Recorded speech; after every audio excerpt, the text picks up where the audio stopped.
Hey, what's up guys? Welcome back, and today we're going to do One Piece chapter 1061 review. Let's get into it. We start off with the cover page as usual, and looks like Germa 66 has escaped with Caesar, and Katakuri and Oven are nowhere to be found, so I wonder what happened to them, but looks like they got a clean escape. Now getting into the chapter, we start off with an action sequence right away where Luffy finally grabs onto Chopper and is reaching out to grab Bonnie, and just in time grabs Bonnie, and they end up actually just falling into the water. And right after this happens, a giant shark, freaking huge shark, is about to just eat the entire ship.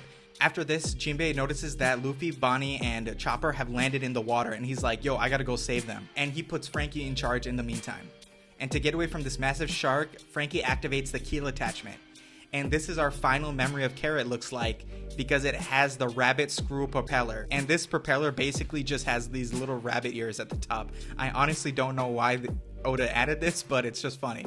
And as it looks like they're getting away, the shark is like, hell nah, dude, I'm gonna target you guys and shoot some missiles at you. And the missiles end up hitting the ship and basically capsizing the ship.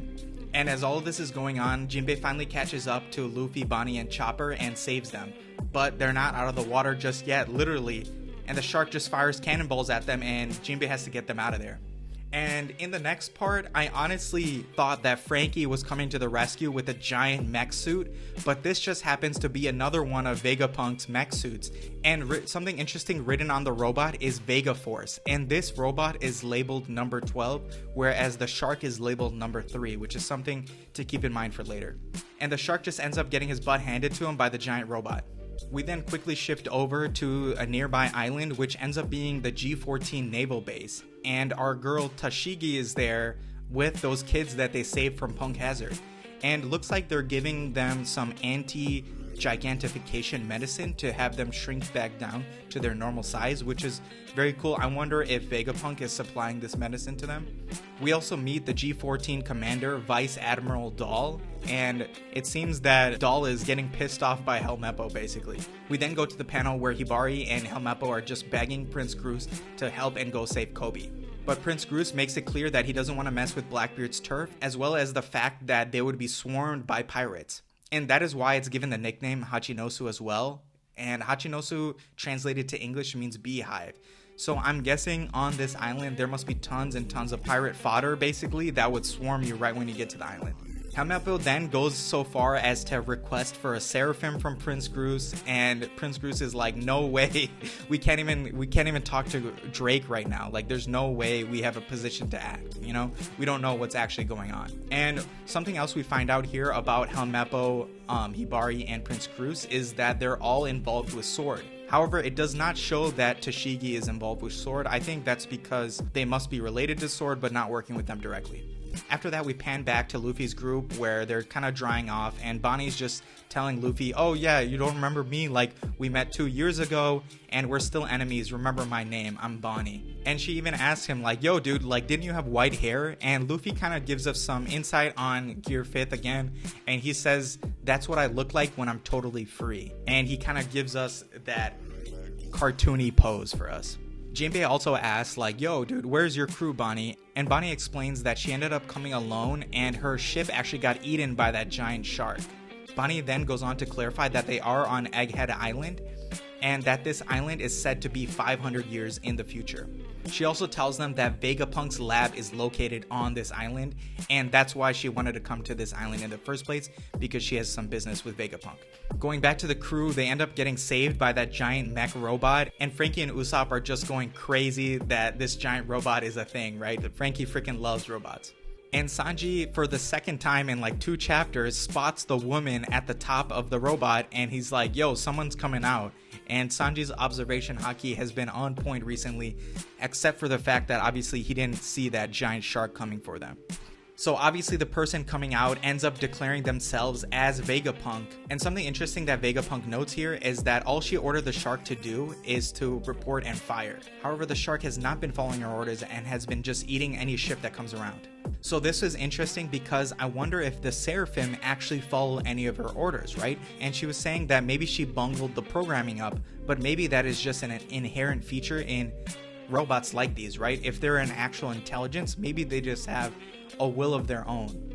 And that's something to keep in mind for the future with the Seraphim. So the big elephant in the room and what people are really talking about is whether or not this is Vegapunk actually. And what we thought of Vegapunk in the past is that it's a man, right? And I think in references to Vegapunk in the past, Oda has even referenced him as a man. And I actually think that Vegapunk is still a man and it's not actually this woman that we see in this panel, because something I wanted to point out is that she has Punk written on her shirt as well as 02. So she must be one of these 12 robots that we have seen so far, right? Basically, the giant mech suit robot was labeled number 12, the shark was labeled number 03, and this woman is labeled 02. So I wonder what the first version is.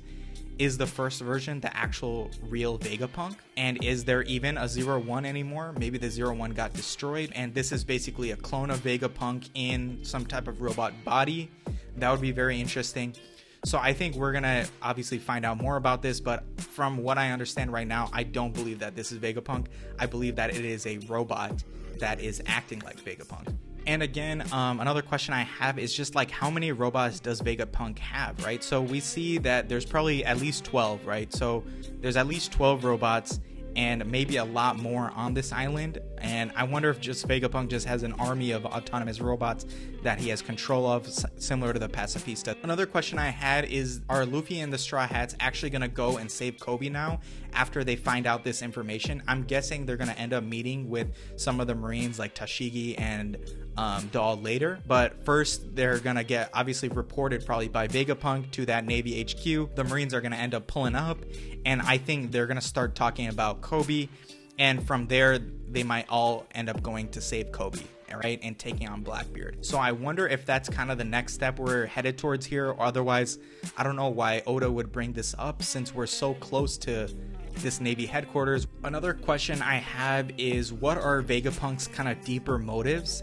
As she states here, is that all she's doing is she's working for the world government, and she even calls herself mediocre. I really wonder what her motives are, as well as like, why did she leave that fruit on Punk Hazard for literally anyone to find? Why did she leave that fruit there? Because clearly if she gave that fruit to the world government, I think they would be going crazy with these devil fruit experiments. So I really wonder what's actually going on behind the scenes with these devil fruit experiments. If that was maybe just a prototype and she's actually improved on that entire technology herself, right?